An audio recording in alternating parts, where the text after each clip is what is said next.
तो शुरुआत करने आज की क्लास की। आज की क्लास में हम लोग इनकम टैक्स एक्ट की बात करेंगे, यानी कि आयकर अधिनियम की हम लोग आज की क्लास में बात करेंगे।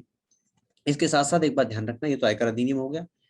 इंडियन पॉलिटी, भारत की राज्य व्यवस्था, घोट करके रट्टा मार लेना एकदम बढ़िया तरीके से। मैथ्स आपने किया हुआ, रीजनिंग आपने किया हुआ, अच्छी बात है, करना भी चाहिए, उनके बिना तो क्लियर होगा नहीं। लेकिन याद रखना, जब तक मूल विधि पर आपकी पकड़ नहीं होगी तब तक आपका काम नहीं बनेगा। और मूल विधि के अंदर भी एक बार याद रखना कि भारत का जो संविधान है वो अति महत्वपूर्ण है। कॉन्स्टिट्यूशन ऑफ इंडिया अति महत्वपूर्ण है, और ये समय भी आपके लिए अति महत्वपूर्ण है। क्यों? क्योंकि ये जो समय आप देख रहे हैं फेस्टिवल का समय है, जहाँ आप पढ़ रहे होंगे, जहाँ आप मेहनत कर रहे हो, बाकी जो है पटाखे चला रहे हो, कुछ चिढ़ा रहे हो, बोले हम तो पटाखे चला रहे हैं, तुम क्या कर रहे हो, तुम जीवन बर्बाद कर रहे हो, ऐसा आपको फील आएगा। लेकिन ऐसा फील नहीं आना चाहिए। आपको फील आना चाहिए कि आज जो मैं तपस्या कर रही हूँ, कर रहा हूँ, ये मेरे जीवन में मेरे काम आने वाला है। इस गुड फील के साथ आपको तैयार करना है। इसीलिए मैं कह रहा हूँ कि टाइम बड़ा क्रूशियल है, फेस्टिवल के टाइम पर है, याद रखना। ठीक है, लिख दो बेटा, जो आपका क्वेश्चन है ज्ञान सिंह, लिख दीजिए। हाँ, लिख दीजिए जो भी आप कहना चाहते हैं। तो फेस्टिवल के टाइम की बात है, तो इस बात को ध्यान रखिएगा, फेस्टिवल में आपको जो है प्रयास अपना लगातार जारी रखना है। क्यों फेस्टिवल में बार बार कह रहा हूँ, यहाँ पर डिस्ट्रक्शन हो जाता है, यहाँ पर डिस्ट्रक्शन हो जाता है। तो मेरी उम्मीद आपसे है कि आप जो है डिस्ट्रक्शन नहीं करेंगे। बेटा ज्ञान सिंह लिख दो, यहाँ से आपको जो है मैं अनम्यूट नहीं कर पा रहा हूँ, ऑप्शन नहीं आ रहा मेरे पास, अनम्यूट करने का ऑप्शन मेरे पास नहीं है, इसलिए आप जो है अपनी बात को लिख दें। वैसे तो मैं आप लोगों से बात करना पसंद करता हूँ, यू नो ऑल जी। तो यहाँ पर जो है मैं आपको अनम्यूट नहीं कर पाऊंगा, मेरे पास कोई ऑप्शन नहीं है अनम्यूट करने का। इनफैक्ट आपकी ऑडियो भी नहीं आ रही है, तो वो पॉसिबल नहीं हो पा रहा है। बट समय बर्बाद ना करते हुए आप लिख दें मैसेज को, मैं पढ़ लूंगा और आंसर दे दूंगा। तो ये कुछ खास बातें हैं, आपको ध्यान रखनी है। आपको अपने आप को लगातार उस स्ट्रीम के अंदर बना के रखना है जिससे आप जुड़े हुए हैं, यानी कि अपनी पढ़ाई आपकी। ठीक है, चलिए अब हम बात करते हैं इनकम टैक्स एक्ट की, आयकर अधिनियम की बात करते हैं। 1961 का यह अधिनियम है, 1961 इनकम टैक्स एक्ट। सभी ने जानते हैं income tax act, income tax होता है यानी कि जो आप आय अर्न करते हैं, जो आप आय अर्जित करते हैं, उस आय पर आपको क्या देना पड़ता है? टैक्स देना पड़ता है। उस आय पर आपको कर देना पड़ता है, उस आय के ऊपर आपको कर देना पड़ता है, टैक्स देना पड़ता है। तो 1 अप्रैल 1962 से यह अधिनियम लागू है। कौन सा अधिनियम? Income tax act. यानी कि जो आप टैक्स देते हैं, टैक्स के संबंध में प्रावधान कि अगर कोई व्यक्ति टैक्स नहीं देगा तो क्या होगा, अगर टैक्स छिपाएगा तो क्या होगा, इसके लिए इनकम टैक्स एक्ट आया था बेटा। बेटा आपको जो पेपर, उषा देवी, आपको तो एक ही शिफ्ट में पेपर देना है ना, कितनी शिफ्ट हो, आपको तो एक ही शिफ्ट में पेपर देना है। आपका एडमिट कार्ड आएगा, टाइम आपको मिल जाएगा, सारी चीज लिख जाएंगे उसमें, परेशान क्यों होते हो, पढ़ो। तो जो इनकम टैक्स आप देते हैं उससे सभी जुड़े हुए प्रावधान है, वो इनकम टैक्स 1961 में आते हैं।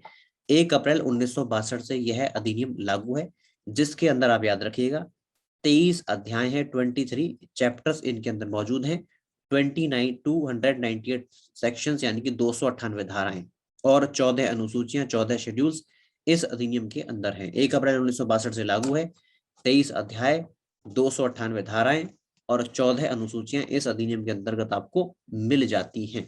ये छोटा सा ब्रीफ ओवरव्यू है। Income tax act important act है, तो थोड़ा सा इसके संबंध में ये बात ध्यान रखना। कुछ एक्ट ऐसे होते हैं जो थोड़े इंपॉर्टेंट होते हैं, जिसके बारे में कुछ बेसिक जानकारी आपको पता होनी चाहिए। नेक्स्ट नेक्स्ट आप लिखिए, कब से लागू है? 1 अप्रैल 1962 से लागू है। कहां पर लागू है? संपूर्ण भारत के अंदर लागू है। पहले तो ये था ना कि जम्मू एंड कश्मीर अपवाद होता था, आज के टाइम पर तो वो अपवाद नहीं है, लेकिन शुरुआत में पढ़ना पड़ता था हमको कि कौन सा एक्ट कहां पर लागू है। तो इनकम टैक्स एक्ट, आयकर अधिनियम 1962, 1 अप्रैल 1962 से संपूर्ण भारत के अंदर ये लागू है। अब इस एक्ट के अंदर कुछ छोटी छोटी बातें हमको देखनी है, जैसे कि सबसे पहले कृषि आय की परिभाषा। कृषि आय को आप लोग, हम लोग इंग्लिश में कहते हैं एग्रीकल्चरल इनकम। लिखें आप लोग, एग्रीकल्चरल इनकम।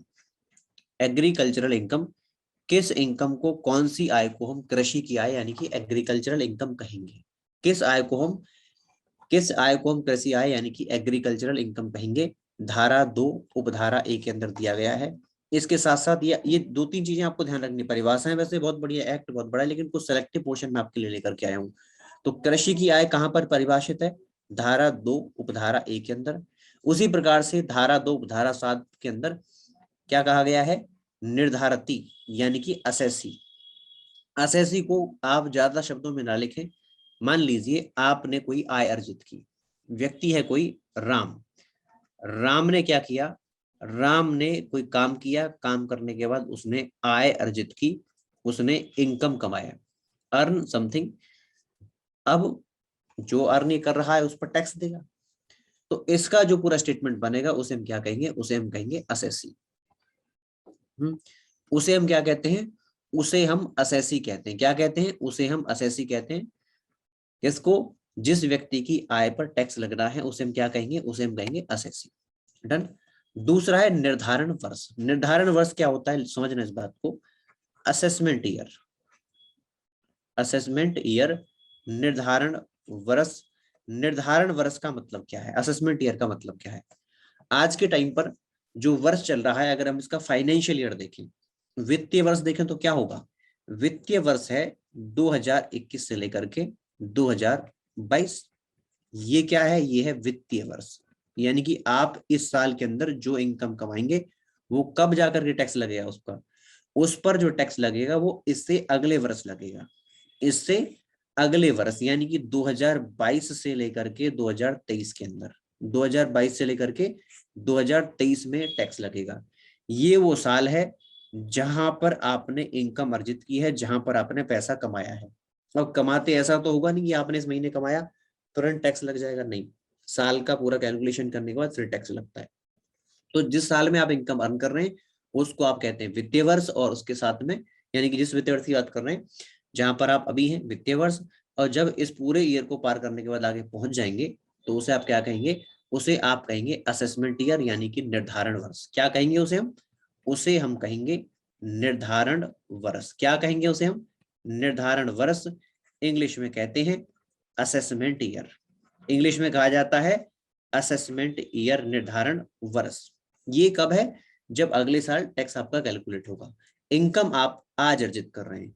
दूसरी चीज, जब भी हमारा फाइनेंशियल ईयर हो या फिर असेसमेंट ईयर हो, ये बात तो हम जानते हैं कि कब से स्टार्ट होता है, 1 अप्रैल से इसकी काउंटिंग शुरू हो जाती है, 1 अप्रैल से लेकर के अगले वर्ष का 31 मार्च।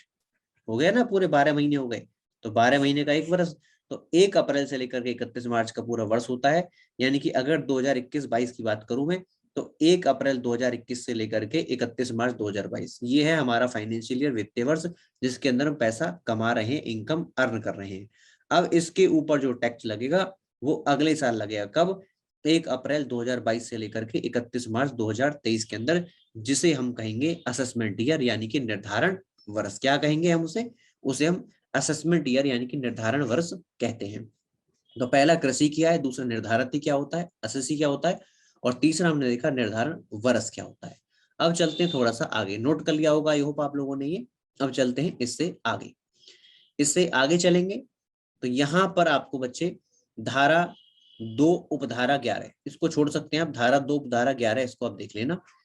आपने सुना होगा एसेट्स, एसेट्स मतलब आपकी संपत्ति। भाई जो आप टैक्स देते हो तो लाइबिलिटी पे तो देते नहीं, टैक्स किस पर दिया जाता है, टैक्स दिया जाता है जो आपकी इनकम है, जो आपकी आय है उसके ऊपर आपको टैक्स दिया जाता है। अब जब आप एसेट की बात करते हो, ये एसेट भी 2 प्रकार की होती है। पहला टेंजिबल एसेट, दूसरा होती है इनटेंजिबल एसेट। टेंजिबल यानी कि मूर्त आस्तियां, और अमूर्त आस्तियों को आप कहते हैं इनटेंजिबल। सुनना मेरी बात को, मैं क्या कहना चाहता हूँ। Tangible, intangible. टेंजिबल का मतलब जिसे आप आंखों से देख सकें, जिसे आप छू सकें। जैसे कि आपने कोई भवन का निर्माण किया, कोई बिल्डिंग आपने बनाई, देख भी सकते हो, छू भी सकते हो। ऐसे ही कोई मशीनरी है, आपने कोई प्लांट लगाया, वहां पर कोई मशीन लेकर के आप आ गए, मशीन को देख भी सकते हो और छू भी सकते हो।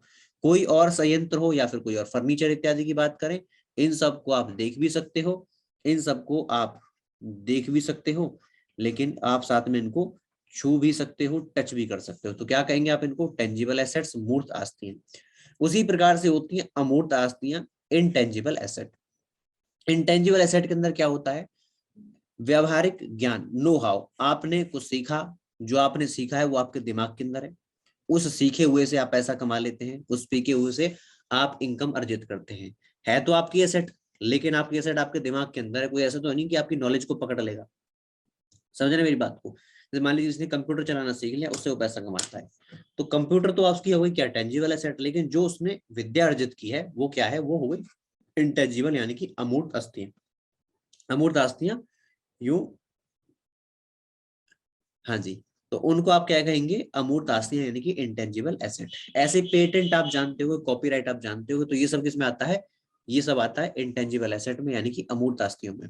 मैं आपसे क्या समझाना चाहता हूँ ये तो आप जानते भी होंगे, मैं आपको ये समझाना चाहता हूँ, जो मुझे आपको बताने का मकसद है कि इन जो एसेट्स की चर्चा है, इन सभी एसेट्स की चर्चा अधिनियम की धारा उपधारा 11 के अंदर है। अधिनियम की धारा उपधारा 11 के अंदर इन सभी एसेट्स की चर्चा हमें देखने को मिल जाती है। इस बात का हमें ध्यान रखना है। नोट कर लिया होगा आपने। अब चलते हैं आगे। जब हम आगे चलें तो देखो एक कुछ शब्द आते हैं, जैसे मान लीजिए किसी व्यक्ति की इनकम की बात कर रहे हैं, तो व्यक्ति को टैक्स बचाना, तो वो क्या करेगा, वो ये कह सकता है कि देखो ऐसा है कि मैं क्या करूंगा, मैं कुछ नहीं अर्जित करता, लेकिन मेरे बेटे के बैंक में 25 लाख रुपए पड़ा हुआ है। तो गवर्नमेंट पागल तो है नहीं, सरकारी अथॉरिटियां पागल तो है नहीं, वो जानते हैं क्या चक्कर है भाई साहब। अब ऐसे ही संतान की बात करें, सुनना मेरी बात को।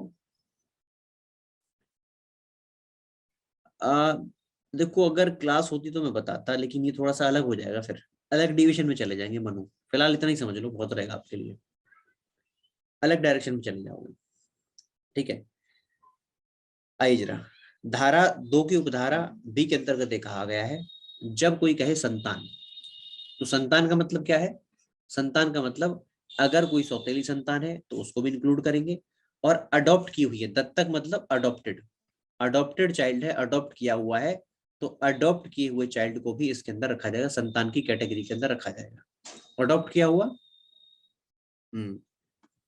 अडॉप्ट किया हुआ जो संतान है वो भी संतान की कैटेगरी में आएगा। अभी संतान क्यों इंपॉर्टेंट है, यहाँ पर संतान की चर्चा हम क्यों कर रहे हैं, क्योंकि संतान की जो आय होती है उसे माता पिता की आय में गिना जाता है अगर संतान नाबालिग है तो। अभी मैं बताऊंगा आने वाली क्लास, अभी इस स्लाइड में अंदर आ जाएगा, बात समझ में आ गई। फिलहाल आप जानिए कि संतान का मतलब सौतेली संतान, दत्तक संतान, दोनों प्रकार की संतान आ जाती है। अब तो काफी देर से हम आय कर रहे हैं, अर्निंग की बात कर रहे हैं कि अर्निंग है, आय है। आय है क्या, आय है क्या, इस आय की परिभाषा इनकम टैक्स की धारा 2 की उपधारा 24 के अंदर बताया गया कि इनकम यानी कि आय क्या है। इनकम को डिफाइन किया गया है कहां पर, धारा 2 की उपधारा 24 के अंतर्गत। ठीक है, अब चलते हैं आगे, अब चलते हैं आगे। नेक्स्ट, भारत में निवास, किसी व्यक्ति को रेजिडेंट इन इंडिया कब कहा जाएगा, भारत के अंदर निवास उसका कब कहा जाएगा। देखिए ये इंपॉर्टेंट कंसेप्ट है, क्वेश्चन इससे पूछा गया है। क्यों इंपॉर्टेंट हो जाता है, मान लीजिए कोई व्यक्ति यहाँ पर ना रह करके बाहर रहता है, कभी कभार वो आ जाता है, ठीक है, तो इनकम टैक्स जो लगता है, अब ऐसा तो है नहीं कि उसने बाहर से आयोजित की उसके ऊपर आप टैक्स लगा देंगे, तो होगा नहीं, पॉसिबल नहीं है। तो भारत के अंदर जो निवास है उसको समझना पड़ेगा कि निवासी का मतलब क्या होता है। भारत के अंदर निवासी का मतलब है कि जब आप पूर्व वर्ष की बात करें, असेसमेंट ईयर से पहले की बात करें, यानी कि जो फाइनेंशियल ईयर आपको बता रहे थे 21-22, उस पूर्व वर्ष में, उस पूर्व वर्ष में किसी व्यक्ति को भारत का निवासी कब कहा जाएगा। भारत का निवासी उसे तब कहा जाएगा कि जब पूरे के पूरे वर्ष में कुल मिलाकर 182 या उससे अधिक दिनों तक व्यक्ति भारत के अंदर रह रहा है। क्या कहेंगे, कोई व्यक्ति 182 दिन या उससे अधिक भारत के अंदर रह रहा है तो उसे भारत का निवासी कहेंगे। नागरिक नहीं कह रहे हैं हम उसको, निवासी की बात कर रहे हैं, क्योंकि यहाँ पर रहकर के जो इनकम अर्जित करेगा, आय अर्जित करेगा, उस पर तो टैक्स लगेगा। बात समझ में आ रही है।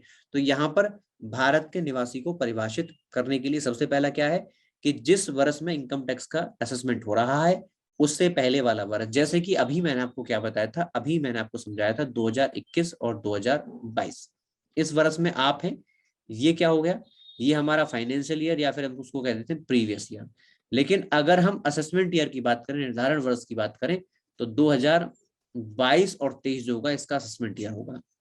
अब इनकम तो यहाँ पर अर्जित हो रही है, नहीं तो भी आएगा आने वाले समय में, ये तो वसूली हो गई, लेकिन यहाँ पर तो व्यक्ति ने आय अर्जित की है। तो इस साल के अंदर कोई व्यक्ति अगर पूरे साल में 182 दिन या उससे अधिक भारत में रहा है तो उसे हम भारत का निवासी कहते हैं। ऐसा नहीं है तो फिर कहा गया पिछले 4 वर्षों में, पिछले जो 4 वर्ष रहे इससे पहले वाले, ठीक है, 2021-22, उससे पहले आप कितना लेंगे। देखो अगर इस एग्जाम्पल को हम लेते हैं तो पिछले 4 वर्ष का मतलब क्या है, 2021-22, 2020, 2019, 2018, एक मिनट उल्टा लिख गया भाई, 20 और 21, 2020-21, काट के दोबारा लिखते हैं यार, 2020-21, 2019, 2020, 2018, 2019, 1 वर्ष, 2 वर्ष, 3 वर्ष, 4 वर्ष। ये कहता है कि आप भारत का उसको निवासी कब कहेंगे, जब इन पिछले 4 वर्षों में कुल मिलाकर 365 दिन वो रहा हो। इन पूरे के पूरे 4 वर्षों में कुल मिलाकर 365 दिन वो भारत के अंदर रहा हो। ज्यादा रह सकता है लेकिन कम से कम इतना रहा ही हो।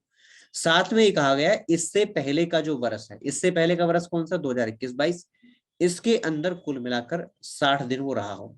पिछले वर्ष में 60 दिन रहा हो और पिछले इससे पिछले जो कुल मिलाकर के 4 वर्ष हैं उनके अंदर 365 दिन, उसे आप क्या कहेंगे, भारत का निवासी, रेजिडेंट इन इंडिया।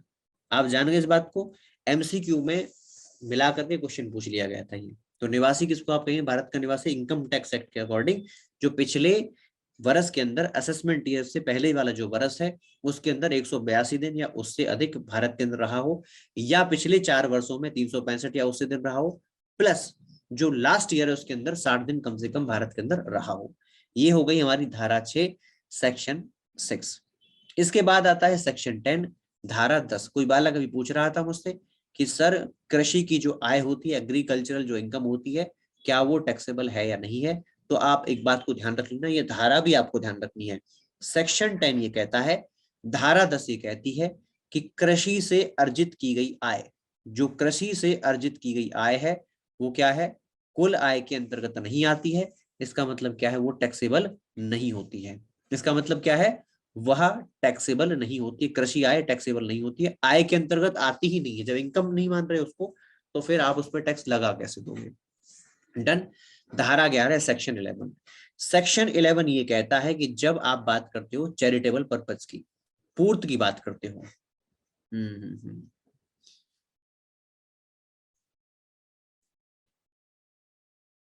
समझ रहा हूँ भाई साहब।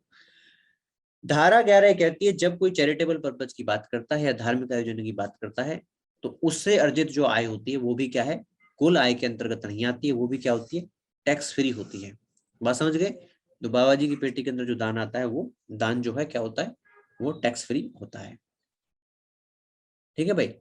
आइए नेक्स्ट, धारा 17। आप बार बार सुनते हैं भाई सैलरी कितनी है तुम्हारी, वेतन कितना है। ठीक है, वेतन कितना है या वेतन से जुड़े हुए कुछ और लाभ, जो भी आप जॉब कहीं करते हैं उसके बदले में कुछ ना कुछ तो आप अर्जित करते ही हैं। ये सब कहां पर परिभाषित है, इनकम टैक्स की धारा 17 के अंदर, इनकम टैक्स के एक्ट के सेक्शन 17 में इन सभी की परिभाषाएं आपको मिल जाएंगी। दूसरा, धारा 64। अभी मैंने क्या कहा था, अभी मैंने कहा था अगर कोई व्यक्ति आय अर्जित करता है तो टैक्स बचाने के लिए या फिर 2 नंबर का पैसा अगर आ जाता है तो फिर वो कहेगा जी ये तो अपना तो है ही नहीं, किसका है, पत्नी के अकाउंट में रख दिया, पति के अकाउंट में रख दिया पत्नी ने, या फिर अपनी जो अवयस्क संतान है, जो माइनर चाइल्ड है, माइनर चाइल्ड के अकाउंट के अंदर रख दिया, और फिर ये कह दिया जी अपना तो उसको भी लेना देना नहीं है। तो ऐसा नहीं होगा।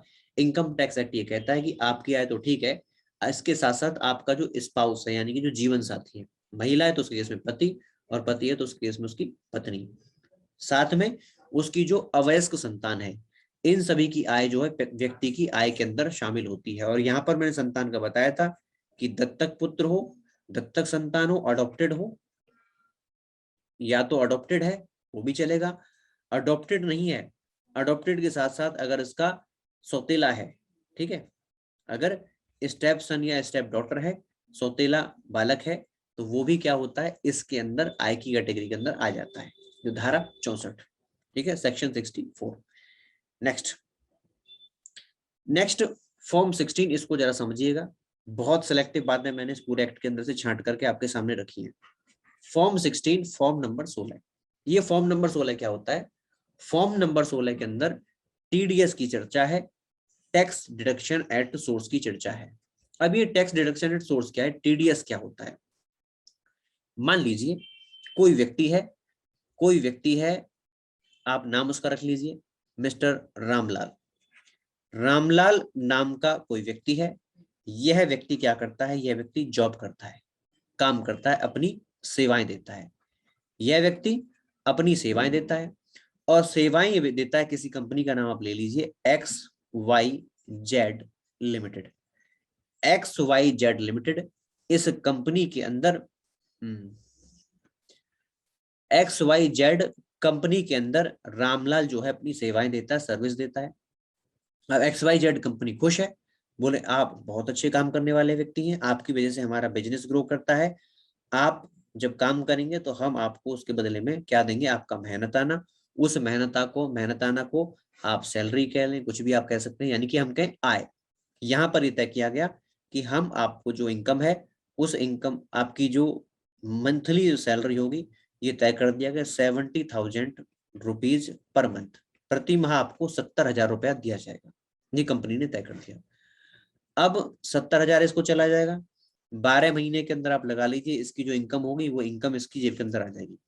अंत में गवर्नमेंट देखेगी टैक्स देना है नहीं देना है, तो गवर्नमेंट इस बात को जानती है, कल को इसने टैक्स ना दिया तो पहले इसको पकड़ो, पकड़ करके टैक्स भरवाओ, बड़ा मुश्किल काम हो जाएगा, बड़ा मुश्किल काम होगा।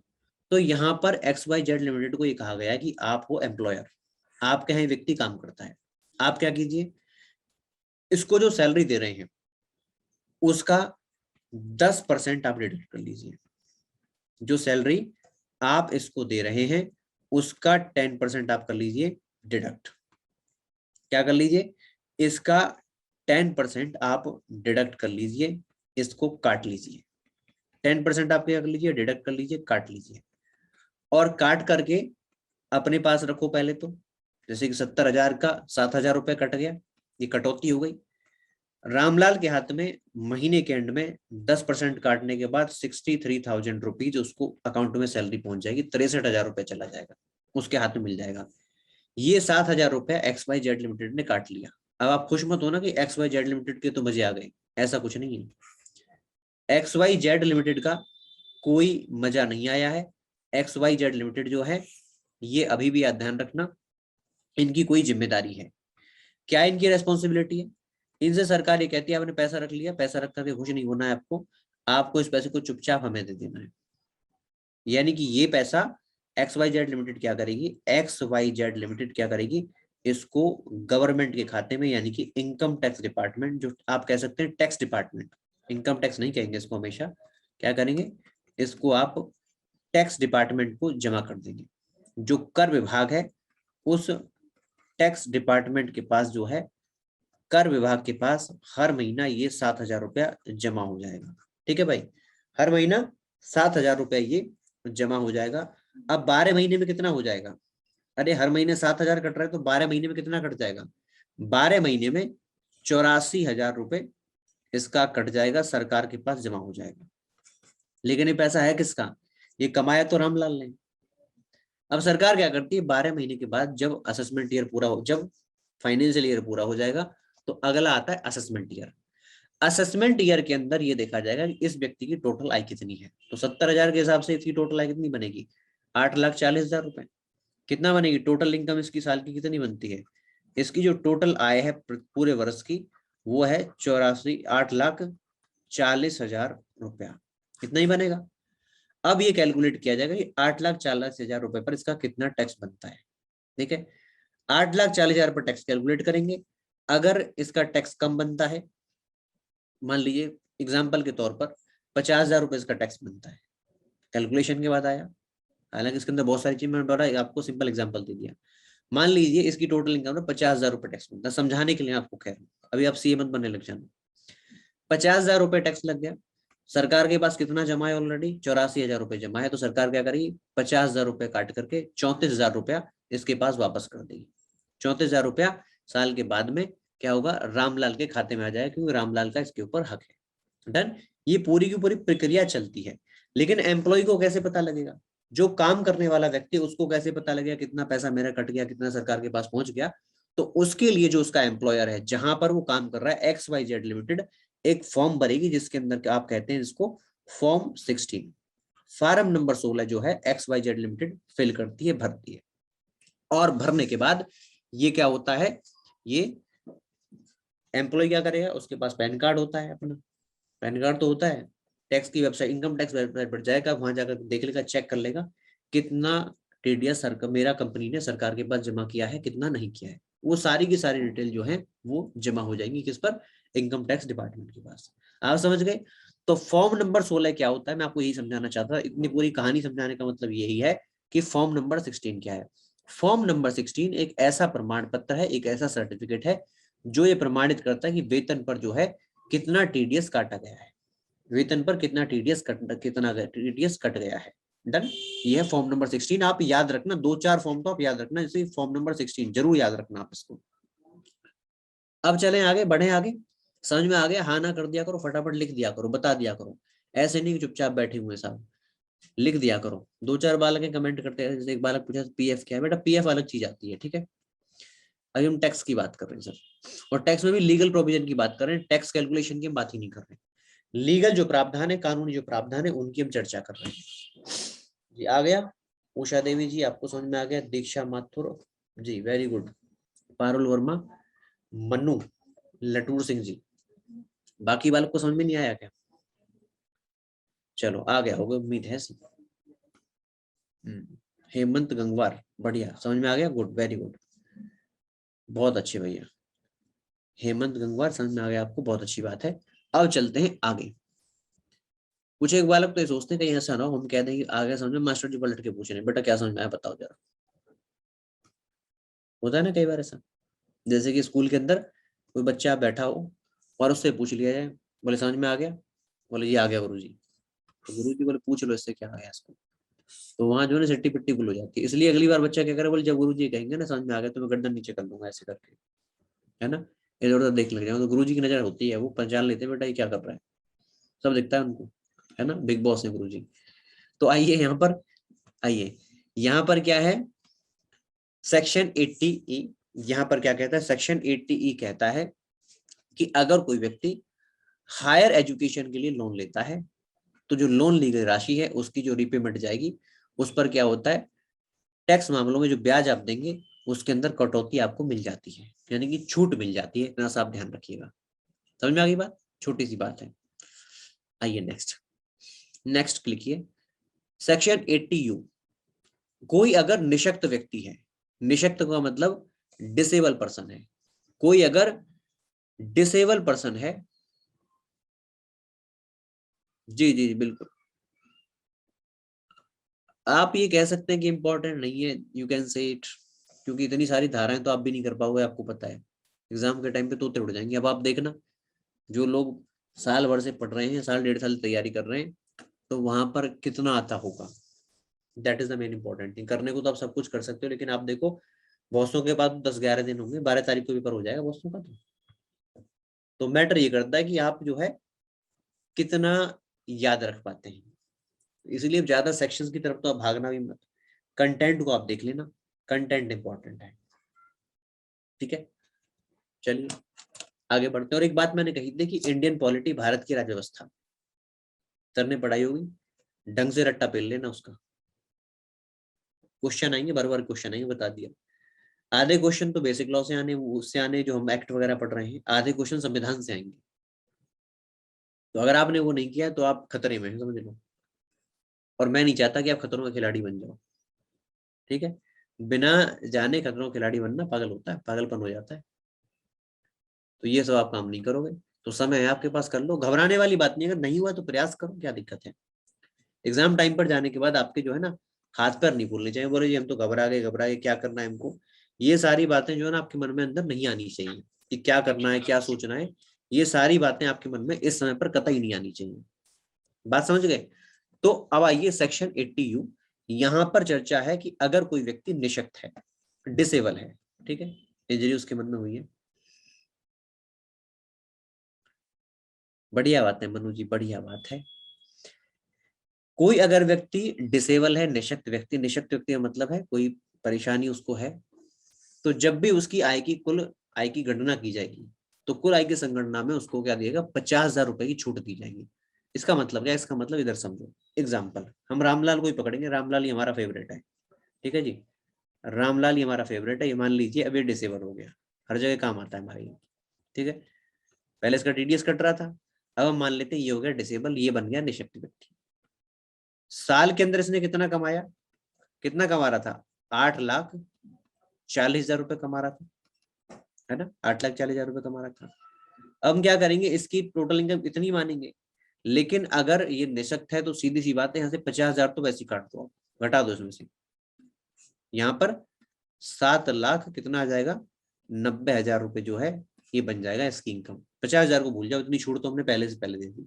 हालांकि मैं नहीं कह रहा 7,90,000 पर टैक्स लग गया, इसके अंदर भी टैक्स स्लैब आती है, इसने कोई इंश्योरेंस पॉलिसी ले रखी है वो है, कोई इसका लोन चल रहा है तो वो बहुत सारी चीजें इसके अंदर आएंगी, ध्यान रखिएगा। मैं तो एक छोटी सी बात बताइए आपको कि अगर डिसेबल कोई व्यक्ति है तो उसकी आय संगणना के अंदर 50,000 रुपए की छूट उसको मिल जाती है। और अगर यही रामलाल गंभीर रूप से निशक्त है, इसका भी सर्टिफिकेट होता है कितने % इंजरी इसके पास है।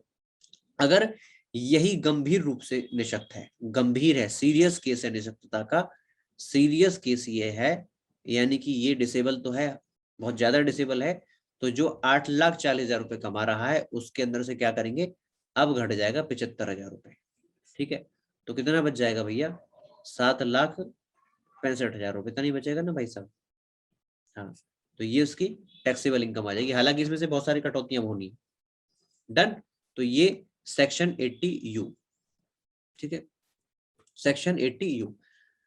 चलिए नेक्स्ट है, यहां पर आप आइए, नेक्स्ट आइए यहां पर आप, सेक्शन 90। सेक्शन 90 कहता है कि कोई व्यक्ति अगर विदेशों से, है ना, विदेशों से या फिर कोई स्पेसिफाइड टेरिटरी है वहां से कार्य करता है, तो ऐसे केस में दोहरे कराधान को बचाने के लिए, दोहरे कराधान कई बार होता है ना, इनकम आपने बाहर अर्जित की, वहां से भी टैक्स लग गया और इधर से भी टैक्स लग गया।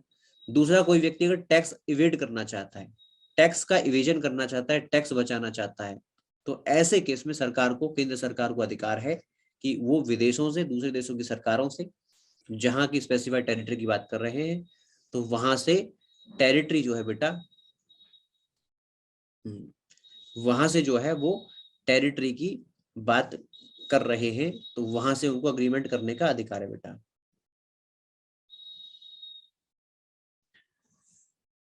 अच्छा, how many months of current affairs दे, देखो करंट अफेयर्स पूछने का एक खास तरीका होता है, वैसे तो क्वेश्चन थोड़ी देर बाद में लेता, चलो आपने बीच में पूछ लिया है, मुझे टाइम तो थोड़ा सा 5-10 मिनट और, फिर क्वेश्चन आप ले लेना अपने। मैं 2-3 क्वेश्चन मेरे पास आए हैं इनके बच्चों के, करंट अफेयर्स के बारे में, कोई मैथ रीजनिंग के बारे में पूछ रहा है, कोई कितने % डिवेलिटी, अभी रुक जाओ भैया आते हैं, नहीं तो एक्ट रह जाएगा बीच में ही।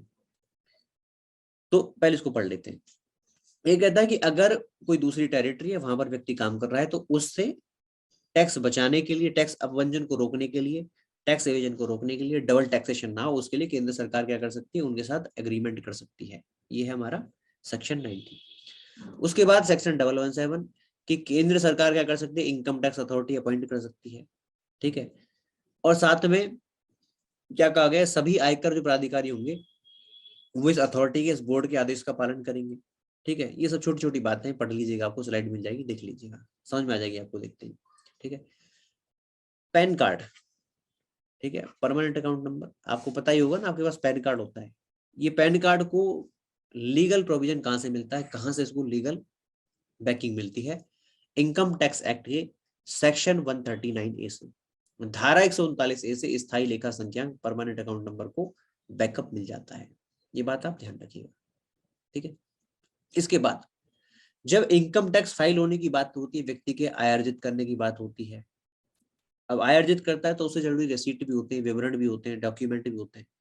अब कौन सी रसीद पेश करनी है, कौन सी नहीं करनी है, तो उस संबंध में छूट की शक्ति, जो रिलैक्सेशन दे सकता है वो कौन दे सकता है, आयकर का प्राधिकारी ये छूट दे सकता है कि कौन सी रसीद आपको जमा करनी है, कौन सी नहीं करनी है, ये सब उनके खाते में दिया गया है, मतलब ये शक्ति उन्हें दी गई है। नेक्स्ट, यहीं पर आयकर समझौता आयोग है, इनकम टैक्स सेटलमेंट कमीशन है, यानी किसी व्यक्ति को टैक्स को लेकर के समस्या है कि भाई हम पर ज्यादा लग गया, कम लग गया, तो यहाँ पर आयकर समझौता आयोग के अंदर वो अपील कर सकता है। बात समझ में आती है। इसके अंदर अध्यक्ष होगा, उपाध्यक्ष होगा, अन्य सदस्य होंगे, ये बात आप ध्यान रखिएगा। ठीक है जी, तो सेक्शन हमारा 245B, धारा 245 ख। उसके बाद धारा 245BA, सेक्शन 245BA। ठीक है, ये पढ़ लीजिएगा आप, कोई खास इसमें है नहीं, ऐसा फैक्चुअल इंफॉर्मेशन है। बस ये ध्यान रखना कि जब भी ऐसा कोई आयोग निर्णय देता है, ऐसा कोई भी निर्णय आयोग के द्वारा दिया जाता है, तो उसका जो निर्णय है वो कंक्लूसिव है, यानी कि फाइनल माना है, उसको आप मानेंगे, ऐसा नहीं कि उसके आदेश को आप रिजेक्ट कर दें। हाँ, ये है कि अगर आप उसके आदेश को ना मानना चाहें, आपको लग रहा है कि इसके अंदर मजा नहीं आया, मेरे साथ अन्याय हो गया, तो न्याय आप प्राप्त कर सकते हैं। न्याय प्राप्त करने के लिए आपके पास 30 दिन का समय है। 30 दिन के भीतर भीतर आप अपील कर सकते हैं। 30 दिन के अंदर आप क्या कर सकते हैं, अपील करने का आपके पास अधिकार होता है। उसके बाद सेक्शन 249 कहता है अपील का शुल्क।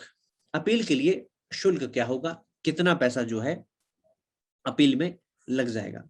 देखिए अगर अपील की बात करें 1.5 लाख रुपए तक का केस है तो 250 रुपए, 1 से 2 लाख तक की बात करें तो 500 रुपए, और 2 लाख से ज्यादा है तो यहाँ पर 1000 रुपए जो है अपील के लिए फीस बताई गई है। ठीक है भाई। देखो अगर किसी का बच्चा पूछ रहा है कि मैथ्स तो रीजनिंग तो ठीक है पर जीएस नहीं है, तो बेटा जीएस तो आपको करना पड़ेगा, और जीएस और हिंदी नहीं है तो फिर आप भूल जाओ, इसलिए लग जाओ। हिंदी तो निर्णायक खेल साबित होता है भाई सब इसके अंदर।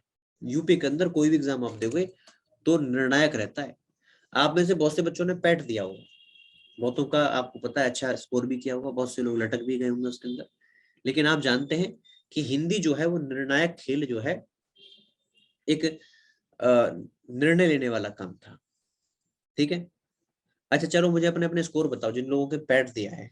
किसी के पास नहीं जाएगा, मेरे पास रहेगा, डोंट वरी। और मैं बताऊंगा भी नहीं कि भाई इसको 40% मिला है, इसको 99% मिला है। I won't reveal, don't worry. बहुत बढ़िया वर्मा जी, बहुत बढ़िया। पारुल वर्मा जी बहुत बढ़िया। नीलम जी ठीक है। और बताओ जी, और कोई बालक है जिसने पैट दिया हो? कोई बात नहीं, जिनका कम है कोई प्रॉब्लम नहीं है। ठीक है सिंह साहब।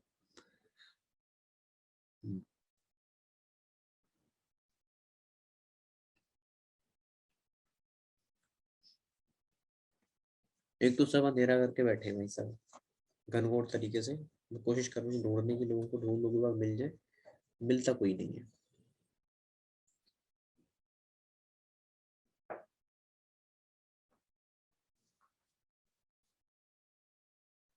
नो प्रॉब्लम, कम है तो कोई बात नहीं, आप प्रयास करें। आप लोग प्रयास तो कर सकते हैं ना, जिनका कम है वो भी आप प्रयास कर सकते हैं। तो मैथ्स रीजनिंग तो आपको करनी ही है, साथ में आपका ध्यान रखना है किसका, आप लोग ध्यान रखेंगे अपने हिंदी का। और जीएस में बाकी सब आप छोड़ना चाहो छोड़ भी सकते हो, लेकिन छोड़ना तो नहीं चाहिए, एक आध क्वेश्चन फंस ही जाता किसी न किसी तरीके से। बट मूल विधि जरूर कर लेना। मूल विधि के अंदर भी आपको भारत का संविधान नहीं छोड़ना है। छोटा सा तो है, ज्यादा लंबा चौड़ा थोड़ी है। पूरा नोट्स आप देखेंगे सर ने जो पढ़ाया होगा, उन वीडियो को आप देख लीजिए, काम चल जाएगा। क्वेश्चन की प्रैक्टिस कर लो, मोर देन सफिशिएंट। देखो अगर मैं टॉपिक आपको बताऊं ना कौन कौन से टॉपिक आपको करने हैं उसके अंदर, सुन लो मेरी बात को। कौन कौन से टॉपिक? पार्ट 1 भाग 1, 4 आर्टिकल इनको कर लेना, लिखना चाहो लिख लो। उसके बाद नागरिकता, सिटीजनशिप। सिटीजनशिप के अंदर बहुत छोटा सा पोर्शन है, 6 आर्टिकल है, 6 में से 11वां आप ध्यान रखना। 7 आर्टिकल है, 5 से लेकर के 11 है, तो 11वें आर्टिकल को आप ध्यान रख लेना। फंडामेंटल राइट की बात करोगे, फंडामेंटल राइट की बात करोगे, मौलिक अधिकार की बात करोगे, तो मौलिक अधिकार इंपॉर्टेंट चैप्टर बन जाता है, क्योंकि आप जा रहे हो किसके अंदर, आप जा रहे हो पुलिस फोर्स के अंदर। पुलिस फोर्स के अंदर जा रहे हो तो फंडामेंटल राइट इंपॉर्टेंट हो जाता है। ये भी क्या करना है, छोटी सी लिस्ट आपके पास होगी कौन से आर्टिकल के अंदर क्या दिया हुआ है। उसमें भी आर्टिकल 20, 21, 22 बिल्कुल मत छोड़ना, निपटा लेना। ठीक है, आर्टिकल 32 हो गया हमारा। अब आते हैं आपका पार्ट 4। पार्ट 4 है 5-5 मिनट के टॉपिक है, ज्यादा करना ही नहीं है आपको। पार्ट ये तो बता रहा हूँ जो जल्दी जल्दी आपको करना है, ऐसे तो पूरा पढ़ना चाहिए आपको। पार्ट 5 में आ जाओ। पार्ट 5 के अंदर हमारा सबसे पहले कार्यपालिका, एग्जीक्यूटिव। एग्जीक्यूटिव के अंदर भारत के राष्ट्रपति, उपराष्ट्रपति, प्रधानमंत्री, हमारे मंत्रिपरिषद, और लास्ट में अटॉर्नी जनरल, भारत का महान्यायवादी। 5 बचते हैं। पांचों के अंदर आपको ध्यान रखना है किसका अपॉइंटमेंट होता है, किसका चुनाव होता है। सुनना मेरी बात को, चुनाव के अंदर कौन मतदान करता है, किसका मतदान के बाद शपथ कौन दिलाता है। ये 2-4 बातें आपको ध्यान रखनी है। ये किसका हो गया, संघ की कार्यपालिका हो गई। भारत की संसद, भारत की संसद के अंदर article 79, article 80, article 81, article 83, article 84, article 85। ठीक है, आर्टिकल 89, 93, 107, 108, 110, 117, 1 एंड 3, साथ में 112, 13-14 आर्टिकल है, ध्यान रख लेना।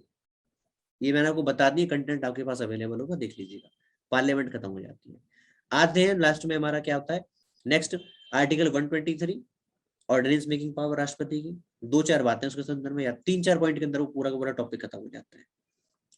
उसके बाद आगे चलो, अरे दोबारा बताऊंगा तो थोड़ा मुश्किल हो जाएगा आपके लिए, समय निकल जाएगा हमारा। आपके पास समय हो तो बताओ। 10 मिनट में फालतू ले लूँ तो फिर कोई भागेगा तो नहीं ना, रहोगे ना क्लास के अंदर। चलो फिर बता देता हूँ आपको इसके अंदर। देखो वैसे तो किसी दूसरे टीचर का सब्जेक्ट हो जाता है, वो कहेंगे जी हमारा क्यों आप छेड़ रहे हो, बट आप जो है ना बालक ऐसे हो मूल विधि वाले, मूल विधि में आपका उसके बिना काम नहीं चलेगा। अब सुनो मेरी बात को, मैं आपसे क्या कह रहा था, मैं आपसे कह रहा था भाग 5 पार्ट 5, भाग 5 के अंदर आप पढ़ना हमारे प्रेसिडेंट, राष्ट्रपति के संदर्भ में क्या कैसे क्वेश्चन आते हैं। राष्ट्रपति के संदर्भ में क्या क्वेश्चन आएगा, सबसे पहले कि राष्ट्रपति का पद क्या है, राष्ट्रपति की शक्तियां लिख लो आप लोग, पद की चर्चा, इसके साथ साथ इनकी शक्तियों को आप पढ़ लेना। फिर इनका चुनाव, चुनाव के अंदर सारा आ जाएगा भाई, चुनाव के अंदर सारा आ जाएगा, कौन मतदान कर सकता है, चुनाव का तरीका क्या है, ठीक है, ये सारी चीजें इसके अंदर आ जाएंगी। चुनाव के बाद में शपथ होता है, आपको पता ही है, ठीक है। अब जब राष्ट्रपति की बात कर रहे हैं तो इनको निकालने का प्रोसेस यानी कि इनका रिमूवल, जिसको आप इम्पीचमेंट कह देते हैं, रिमूवल इम्पीचमेंट यानी कि कौन, महाभियोग की बात कर रहे हैं, वो पढ़ लीजिएगा, ठीक है। 4-5 बातें ये हो गई। ऐसे ही पैरेलल आपको वाइस प्रेसिडेंट के संदर्भ में पढ़ना है, कुछ नहीं छोड़ना। अगर पूरे टॉपिक को देखो तो राष्ट्रपति का टॉपिक आपके सिलेबस के हिसाब से अगर आपने पढ़ लिया तो 15-20 मिनट के अंदर खत्म हो जाएगा। आर्टिकल भी देख लेना साथ में, जैसे कि आर्टिकल 52 में पद की बात होती है, ठीक है। चुनाव की बात करें तो आर्टिकल 54-55 के अंदर चुनाव होता है, आर्टिकल 54 में निर्वाचन मंडल है, आर्टिकल 55 के अंदर क्या है, आर्टिकल 55 में चुनाव के तरीके की चर्चा है। रिमूवल की बात करेंगे आर्टिकल 61 के अंदर है।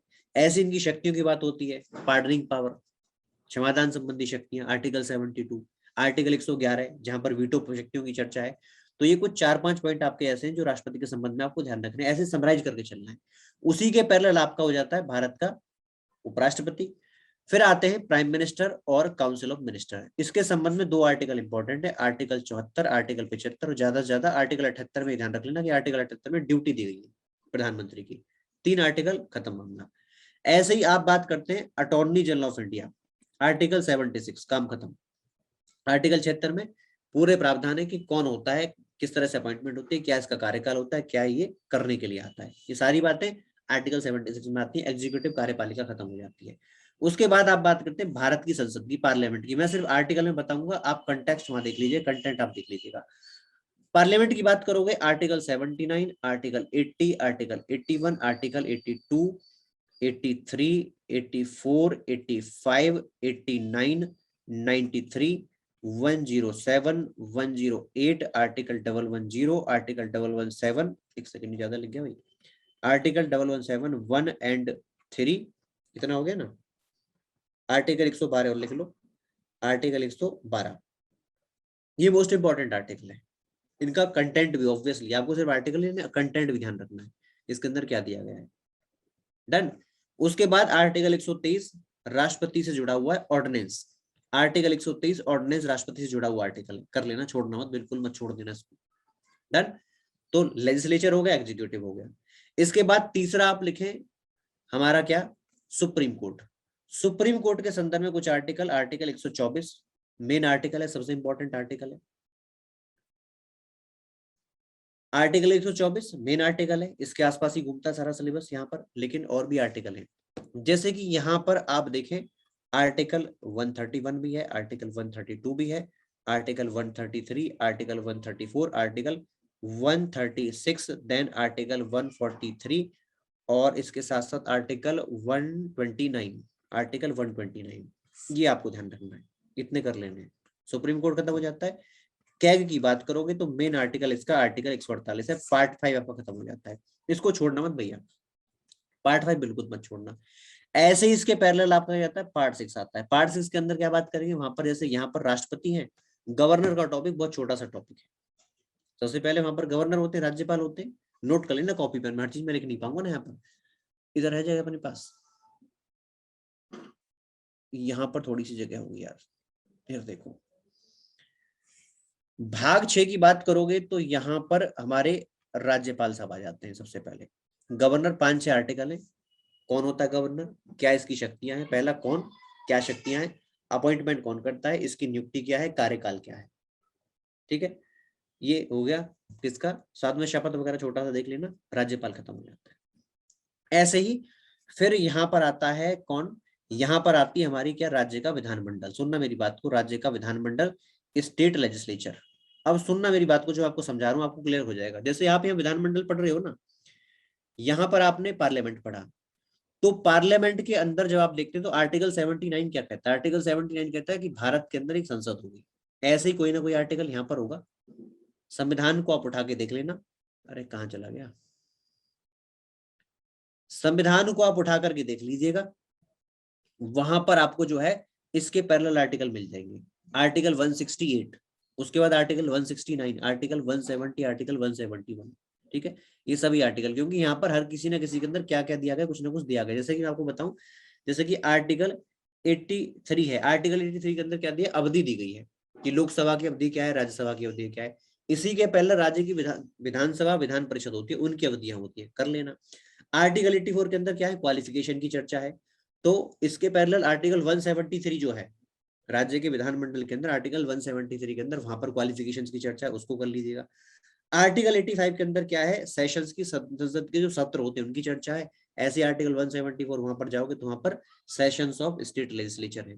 कहने का मतलब इनके पैरेलल यहाँ पर किसकी चर्चा है, यहाँ पर सभापति, उपसभापति, लोकसभा अध्यक्ष, लोकसभा के उपाध्यक्ष, इनकी चर्चा पैरेलल आप करते चले जाएंगे। मेरा कहने का मतलब ये है। तो ऐसे पैरेलल आप करोगे तो पैरेलल आपका पूरा का पूरा टॉपिक खत्म हो जाता है। तो ये आपका राज्यपाल खत्म होता है, विधानमंडल खत्म हो जाता है। उसके बाद हाई कोर्ट आता है। हाई कोर्ट के अंदर आर्टिकल 214 साथ में आर्टिकल 217 इंपॉर्टेंट है। बहुत आर्टिकल 217 बहुत ज्यादा इंपॉर्टेंट हो जाता है। ये तो छोड़ना ही नहीं है आपको, जो मैं आपको बता रहा हूँ। बाकी आप जो करेंगे वो प्लस है आपके लिए। सबऑर्डिनेट कोर्ट की बात करोगे, सबऑर्डिनेट कोर्ट के अंदर ऐसा कुछ नहीं है, एक दो आर्टिकल के अंदर खत्म हो जाता है। भाग 6 आपका खत्म हो गया। भाग 7 है नहीं संविधान के अंदर, आज पहले हुआ करता था, आज के टाइम पर है नहीं। भाग 8 के अंदर आता है आपका यूटी, यहाँ पर आता है यूटी। यूटी के अंदर ज्यादा खटराग नहीं करना, 2-3 आर्टिकल इंपॉर्टेंट है। ठीक है, आर्टिकल 239 कर लेना, आर्टिकल 239A और आर्टिकल 239AA, बस इतना देख लेना कि इसके अंदर क्या क्या दिया हुआ है। इतने से आपका काम चल जाएगा, यूटी आपका खत्म हो जाता है। देन हाँ, यहाँ पर ये जो पार्ट 9 और पार्ट 9A है ना, ये आप जरूर कर लीजिएगा, क्योंकि इसके अंदर पंचायती राज, यहाँ पर नगर पालिकाएं इंपॉर्टेंट है, अति महत्वपूर्ण हो जाता है। जब आप लोकल लेवल पर कोई सर्विस की बात करते हो तो अति महत्वपूर्ण क्वेश्चन आता है। इसके अंदर भी मैं आपको बता दूं, इसके अंदर भी आप 73वां संविधान संशोधन और 74वां संविधान संशोधन, इनको कतई मत छोड़िएगा। क्योंकि अगर क्वेश्चन आया, छोटा मोटा कोई क्वेश्चन आया, बड़ा क्वेश्चन आया, तो इसके इर्द गिर्द रहेगा। तो ये आप जो है प्लीज कर लीजिएगा, जरूर है आपके लिए करना। इसको आप कर लीजिएगा, 73वां संविधान संशोधन, 74वां संविधान संशोधन। बुक का नाम, बुक तो कोई भी खरीद लीजिए, बुक में कोई दिक्कत नहीं है, बुक कोई भी खरीद लीजिए, बुक में कोई नहीं है। हाँ, इतना मैं आपके लिए कर सकता हूँ कि अगर आपको इनके नोट्स चाहिए तो वो मैं आपको दे सकता हूँ, इफ यू वांट। ठीक है, इतना मैं आपके लिए कर सकता हूँ, इफ यू वांट। ना बेटा 92 के अंदर ही है, मैं आपको कर दूंगा। 2-3 बालक मेरे को नंबर दे देना अपना, ठीक है, आपस में डिस्ट्रीब्यूट कर लेना, वो आपकी इच्छा है। आपके ग्रुप तो होंगे, ऑफिशियल ग्रुप के अलावा, सफलता ग्रुप के अलावा कोई और ग्रुप होगा तो वहां पर आप उसको शेयर कर लीजिएगा, वहां पर भी कर सकते हो, कोई फर्क नहीं पड़ता ऐसा। बट थोड़ा सा फर्क होता है, अब मैं इसलिए कुछ कह रहा हूँ आपसे, मानिए बात को, तो वहां पर आप कर लीजिएगा। ये मेरा आपको पर्सनल जो है, हाँ, ये मेरा आपको पर्सनल कॉन्ट्रीब्यूशन रहेगा आपके पेपर के अंदर। कम से कम इतना मत छोड़ना भाई, उसके बाद तो बहुत बड़ी दुनिया है ना। चलिए, तो आप लोग जो है 2-4 बालक दे दीजिए नंबर, मैं उनको भेज दूंगा, सारे नोट्स दे दूंगा आपको, कि उनको मत छोड़ देना भाई साहब, पता ही। ठीक है, 2-3 तो बॉयज में से दे दो, 2-3 गर्ल्स में से दे दो। कारण क्या है, हाँ, कि बॉयज वाले जो है वो वैसे परेशान होते हैं, गर्ल्स वाले वैसे परेशान होते हैं, तो सबका दे दूंगा। चलो, या आप कहो तो आपका जो ग्रुप बना दूं एक, if you want so, if you wish so, UPSI, है ना। लेकिन वहां पर परेशानी क्या होती है ना, लड़के लड़कियों को परेशान करते हैं, वो जब परेशानी होती है तो फिर वो अनमैनेजेबल हो जाता है। वो क्या करते हैं, फिर देखेंगे बोले कौन सी बढ़िया सी लग रही है, मैसेज करना शुरू कर देंगे, फिर वो जो एडमिन उसको पकड़ते हैं, बोले जी आप क्या कर रहे हो ये, तो वो सब आप करते हो तो फिर दिक्कत आती है, और तो कोई दिक्कत नहीं है। हाँ, बेटर तो होगा, लेकिन उसका समस्या भी तो होती है ना, झेलनी भी उसको पड़ती है। जो बनाने वाला है उसको पकड़ेंगे, बोले जी आप क्या करवा रहे हो ये। हाँ, यही होना चाहिए कि तैयारी कर रहे हैं। ये सारे नोट्स मैं आपको दे दूंगा पॉलिटी वाले, इनकी टेंशन मत लो आप। मूल विधि के तो दे ही रहा हूँ, बाकी भी दे दूंगा, पढ़ लो बस आप। हाँ, टेलीग्राम पर बना देंगे, ऐसा कर देंगे, टेलीग्राम पर ग्रुप बना देंगे। ठीक है, चिंता मत करो। बाकी मेरे वाले टेलीग्राम ग्रुप में तो आप लोग हो गई ना सबके सब। हाँ तो वहां दे दूंगा। मेरे वाले टेलीग्राम ग्रुप में हुआ है नहीं? नहीं हो तो लिखो GS भाई सूरज सर, GS भाई सूरज सर, आप नोट कर लेना, वहां पर आ जाना, दे दूंगा सारी नोट्स। अरे तो बता तो दिया, नहीं हो तो काहे घबरा रहे हो? नहीं हो तो देखो ये लिखो ऐसे करके, ये अभी यहाँ पर लिखो यार, कहाँ गया हमारा मार्कर ही बंद हो गया यार, आ गया आ गया। ठीक है भाई साहब, ये पूरा का पूरा मैं आपको दे दूंगा, बोर्ड के नोट्स दे दूंगा, पढ़ लेना और लोगों। ये हमारा टेलीग्राम का ग्रुप हो गया खत्म। लिख लो फटाफट, मिटाने वाला हूँ इसको। ऑलरेडी ज्वाइन तो वहीं दे दूंगा मैं, कर लेना, छोड़ना मत प्लीज। देखो यार, एक्ट को लेकर के कोई नोट्स मैं दूं, वैसे तो मैंने सारा आपको बहुत ही डिटेल में करवाया है, हमारी प्रैक्टिस रह गई, वो प्रैक्टिस वाले सुन नहीं रहे। मैंने उनको बोला भाई 9 से 10 सेशन लगा दो, 9 से 10 बालकों का मनोरंजन भी हो जाएगा। मैं तो दिवाली को पढ़ाने को भी तैयार हूँ आपको, आपके एग्जाम की वजह से। बस मैं सब ऐसा दुस्तास करूंगा नहीं, लेकिन बहुत से लोग भड़क जाएंगे, बोले ये क्या हो गया, how dare you to waste our holiday. तो वो सब मैं नहीं करूंगा। करूँ जी आगे?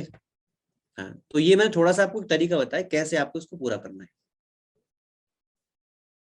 अरे बेटा मैं नहीं पढ़ा सकता ना, दूसरे के सब्जेक्ट में मैं कैसे घुस जाऊंगा? I can do this. इनको पता लगे वो भी भड़क जाएंगे, बोले देखो मास्टर जी लॉ को छोड़ करके इधर भग गए। आओ इधर आओ, वापस आओ इनकम टैक्स एक्ट की तरफ, मोह माया से निकलो बाहर, इधर आओ। ये है आपका असेसमेंट ईयर की बात कर रहे थे हम, बात कर रहे थे वर्तमान की, अब असेसमेंट ईयर में चले गए। कोई बात नहीं, जिनको नहीं मिला है मैं आपको बता दूंगा बेटा, लिंक शेयर कर दूंगा, ठीक है। लिखो जरा, section 255, 252, I will try my best my dear, I will try my best. ठीक है, चलिए। अगर कोई व्यक्ति, मैंने आपसे कहा था कोई व्यक्ति यहाँ पर, पहली बात डिपार्टमेंट से कुछ नहीं, 30 दिन के अंदर वो अपील कर सकता है। फिर अगर वहां से भी कुछ नहीं है तो 60 दिन के अंदर उच्च न्यायालय के अंदर, हाई कोर्ट के अंदर अपील कर सकता है। और ये कहा गया कि जब अपील अधिकरण काम करेगी तो 120 दिन के अंदर उच्च न्यायालय को इसकी सभी रिपोर्ट पेश कर देगी। ये इनका काम है, ये इनका काम है, करना ही पड़ेगा। अब जरा यहाँ पर कहा गया है कि सेक्शन 263 कहता है कि अगर राजस्व के ऊपर कोई प्रतिकूल प्रभाव डालता है जिसकी वजह से रेवेन्यू के अंदर दिक्कत आती है तो उनको रिव्यू किया जा सकता है। सेक्शन 277, 271 कहता है कि व्यक्ति को अपनी आय छुपाना या गलत जानकारी देना वो क्या है, दंडनीय अपराध है। क्या आप कैसे मिलेगा? अगर कोई व्यक्ति टैक्स को इवेड करता है, टैक्स बचाता है, तो टैक्स बचाने के संबंध में उसको 3 गुना तक का टैक्स फाइन लग सकता है उसके ऊपर। सेक्शन 271 टैक्स एविजन के संबंध में। लेखा बहियां यानी कि अकाउंट, उसके साथ साथ बही खाता बनता है, दस्तावेज है, उसको बनाने में अगर असफलता होती है तो 25,000 रुपए तक का जुर्माना जो है यहाँ पर पेश करना पड़ सकता है, 25,000 रुपए तक का जुर्माना पड़ेगा। और अगर कोई इंटरनेशनल ट्रांजेक्शन हो रही है, ट्रांसलेशन नहीं हुआ, ट्रांजेक्शन होगा, लिख लो इसको। अगर कोई इंटरनेशनल ट्रांजेक्शन हो रही है तो अंतरराष्ट्रीय संव्यवहार कोई होता है तो उस केस में उसके टोटल का 2% याद रखना, इतना जुर्माना लग सकता है। मान लीजिए किसी व्यक्ति ने 1 लाख रुपए की ट्रांजेक्शन कर दी, गलत जानकारी दे दी, तो 1 लाख का 2%, 2,000 रुपया जो है उसके ऊपर फाइन लग जाएगा। As simple as that. ठीक है। कोई व्यक्ति अकाउंट बनवाता है, अकाउंट का क्या करता है, अकाउंट की परीक्षा नहीं करवाता है, उसको जांच नहीं करवाता है तो भी दिक्कत है। और अगर किसी के ऊपर जुर्माना लगता है तो जो इनकम टैक्स आयुक्त होते हैं, कमिश्नर होते हैं, उनको शास्ति घटाने का अधिकार होता है, मामले को देखते हुए, मनमर्जी तरीके से नहीं, मामले को देखते हुए वो घटा सकते हैं शास्ति को, यानी कि दंड को। ये उनको अधिकार दिया गया, उनके अधिकार क्षेत्र में आ जाता है। ठीक है। कर वसूली को विफल कराने हेतु संपत्ति को कपट पूर्वक छिपाना, तो छिपाओगे, हाइड करोगे तो भी क्या है, दंड का प्रावधान है कि 2 वर्ष तक कठोर कारावास, साथ में जुर्माना हो सकता है कि अगर कोई व्यक्ति अपनी संपत्ति को छिपाता है, आय को छिपाता है। उसके बाद नेक्स्ट क्या कहता है, धारा 276 डबल बी क्या कहता है कि अगर कोई व्यक्ति संग्रहित कर को, मान लीजिए जैसे कि हम अभी XYZ लिमिटेड की बात कर रहे थे, XYZ लिमिटेड ने क्या किया था, XYZ लिमिटेड ने रामलाल से TDS काट काट के अपनी जेब में रख लिया था, उसका 84,000 रुपया काटा था। और 84,000 रुपया काट करके क्या किया, 84,000 रुपया काट करके, बेटा अभी 1 मिनट, कभी बताता हूँ करंट अफेयर्स की बात, ये भूल गया मैं, so sorry, I am so sorry. 276 double B के अंदर क्या रहता है, 270 डबल बी के अंदर कहा गया है कि अगर किसी ने ऐसे करके टैक्स काट लिया, सरकारी खाते में जमा नहीं किया, तो उसके लिए 3 माह से लेकर के 7 वर्ष तक का जुर्माना है, साथ में फाइन तो देना पड़ेगा। ठीक है, तो 276 डबल बी। अब कोई टैक्स अवंजन करता है, 25 लाख रुपए से अधिक का टैक्स बचाता है, तो उस केस में 6 माह से लेकर 7 वर्ष और जुर्माना। ये कुछ और प्रावधान है इसके संदर्भ में। अब थोड़ा सा आप आगे चलिए, सेक्शन 280A पढ़ लेना। किस संदर्भ में है कि इसके लिए केंद्र सरकार विशेष न्यायालय, स्पेशल कोर्ट का गठन करेगी। ये केंद्र सरकार को करना है।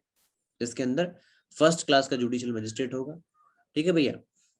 प्रोसिक्यूट करने की शक्ति किसके पास है? केंद्र सरकार को प्राप्त है। इसके संबंध में केंद्र सरकार नियम बना सकती है। कोई भी टैक्स का मामला है तो टैक्स के मामले में केंद्र सरकार क्या कर सकती है? टैक्स के मामले में केंद्र सरकार क्या कर सकती है? केंद्र सरकार नियम बना सकती है। डन। अब जरा सुन लो करंट अफेयर्स की बात, उसके बीच बीच में क्वेश्चन आते रहेंगे आपकी स्क्रीन पर, आंसर करते रहना। अरे एक और सुन लो, धारा एक फॉर्म 26A और बच गया, इसको पढ़ लो। फॉर्म 16 आपने पढ़ा था, ऐसे ही फॉर्म 26A है। फॉर्म 16 के अंदर क्या है? टीडीएस कटा, उसका प्रमाण पत्र है। अब ऐसी बहुत सारी कटौतियां क्या होती हैं, अलग अलग जगह पर होती हैं। ब्याज के समय पर, नियोक्ता के द्वारा और सारी कटौतियां होती हैं। तो उन सभी को कहां पर मेंशन किया जाता है? उन सभी को फॉर्म 26A के अंदर मेंशन किया जाता है। फॉर्म 26A के अंदर मेंशन किया जाएगा। बाकी सभी छोटी छोटी बातें हैं। ठीक है, चलिए। अगर कोई कहे आपसे अत्यधिक वरिष्ठ व्यक्ति, आयकर अधिनियम के अंतर्गत इसका मतलब है 80 वर्ष से अधिक का व्यक्ति। वरिष्ठ नागरिक कितना होता है? 60 वर्ष से अधिक का। और अत्यधिक वरिष्ठ कौन सा होता है? 80 वर्ष से अधिक वर्ष का। आयकर अधिनियम 1961, इनकम टैक्स एक्ट 1961। अभी पढ़ते जाओ, इतने में करंट अफेयर्स की बात आपको बताता हूँ।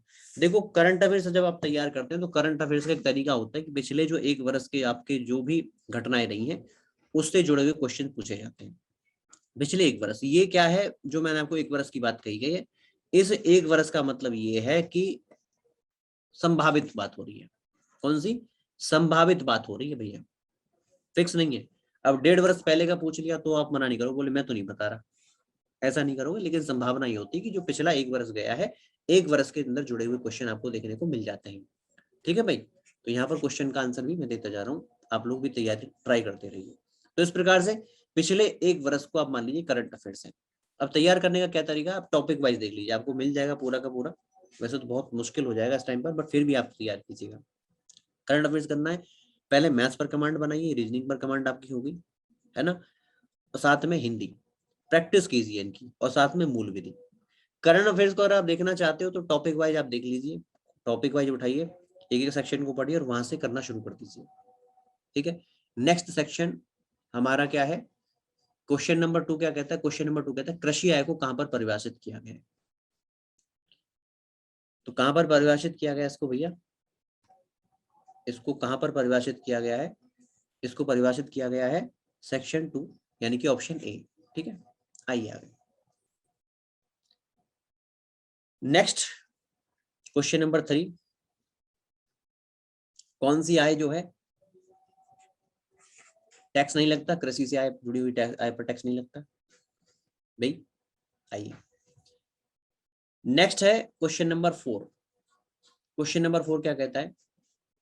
आइए जरा, क्या कहता है?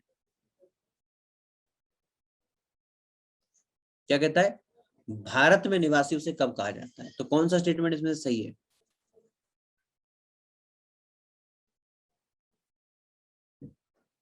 दोनों, पी और क्यू दोनों बिल्कुल सही। चलिए, ये भी ट्रू है, वैसे पूरा क्वेश्चन लिखना चाहिए था पर दोनों लिख नहीं पाए। पी और क्यू दोनों इसके अंदर ट्रू है। क्वेश्चन नंबर 5, वेतन कहां पर परिभाषित है? सैलरी कहां पर परिभाषित है? बताइए, सैलरी कहां पर परिभाषित है?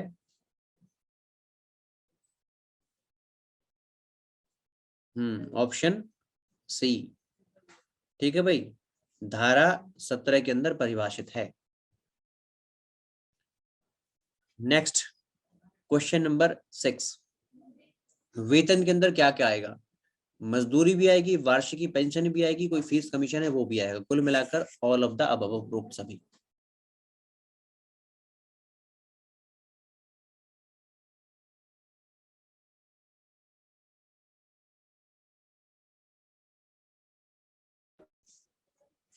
आ रही है? चलिए, मुझे लगा कि सब गुल हो गया। चलिए, आई थॉट कि सब गुल हो गया। लास्ट क्वेश्चन देख लो, क्वेश्चन नंबर 7। क्वेश्चन नंबर 7, प्रश्न नंबर 7। होता क्या है कि दो,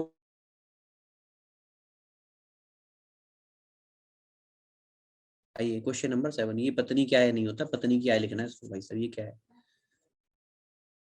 ये गलत हो जाएगा, पत्नी क्या है, ठीक है। ये तो अलग ही डायरेक्शन में चला जाएगा। क्वेश्चन नंबर 7, आय के अंतर्गत कौन आता है? पत्नी की आय भी आती है, पति की आय भी आती, पति की आय, पत्नी की आय भी, और अवयस्क संतान की आय भी, सभी के सभी जो है यहाँ पर आ जाते हैं। तो कुल मिलाकर ABCD सारे के सारे ऑप्शन आते हैं। लास्ट क्वेश्चन नंबर 8, प्रश्न नंबर 8 क्या कहता है? प्रश्न नंबर 8 कहता है कि कोई एक ऐसा प्रमाण पत्र है जो नियोक्ता अपने कर्मचारी को देता है और वेतन से काटे गई राशि को प्रमाणित करता है। तो कौन सा फॉर्म होगा भाई, बताओ फटाफट। लास्ट क्वेश्चन, और सबके सब आप अपना चेहरा दिखाओ, मुझे आप सभी को दिवाली विश करनी है, क्योंकि उसके बाद हम लोग मिलेंगे नहीं। तो let's celebrate some moments here. तो फॉर्म 16, ठीक है। चलिए फटाफट आ जाओ सबके सब। अब इसके लिए मुझे आपको जो है ना बार बार बोलना ना पड़े। हाँ, साल भर का त्योहार है। चलिए, भावना सिंह जी, श्यामवीर जी, उषा देवी जी, नीलम जी, नमस्कार नमस्कार नीलम जी। इल्फाज अली, शायद आपका कैमरा ऑन नहीं है। दीक्षा माथुर, और ये हमारे अंशुल जी, ये रास्ते में दौड़ रहे हैं और दौड़ते दौड़ते पढ़ रहे हैं। विजय कुमार जी, लटूर सिंह जी, अच्छा जी, आईडी लटूर सिंह वाली है आपकी, अच्छा ठीक है। ये प्रिंस कुमार, आपका कैमरा भी ऑन है। हरिहर दुबे, ये बाकी बालक क्यों शर्मा रहे हो भाई इतना? चलो ठीक है, कोई बात नहीं, इट्स ओके। तो बस इतना ही है कि आप सभी का जो त्योहार है बिल्कुल अच्छे से मने, बढ़िया तरीके से सेलिब्रेट करो।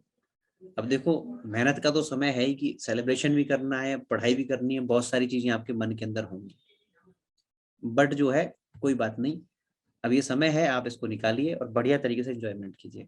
आप सभी को धनतेरस, साथ में दिवाली, भाई दूज और गोवर्धन, सभी त्योहारों की दिल से बधाई, हार्दिक बधाई। इन्हीं शब्दों के साथ आज की क्लास को मैं यहीं पर खत्म कर रहा हूँ। See you all in the next class. धन्यवाद, bye bye, have a nice day तो नहीं कहूंगा, गुड नाइट, जय हिंद जय हिंद जय हिंद।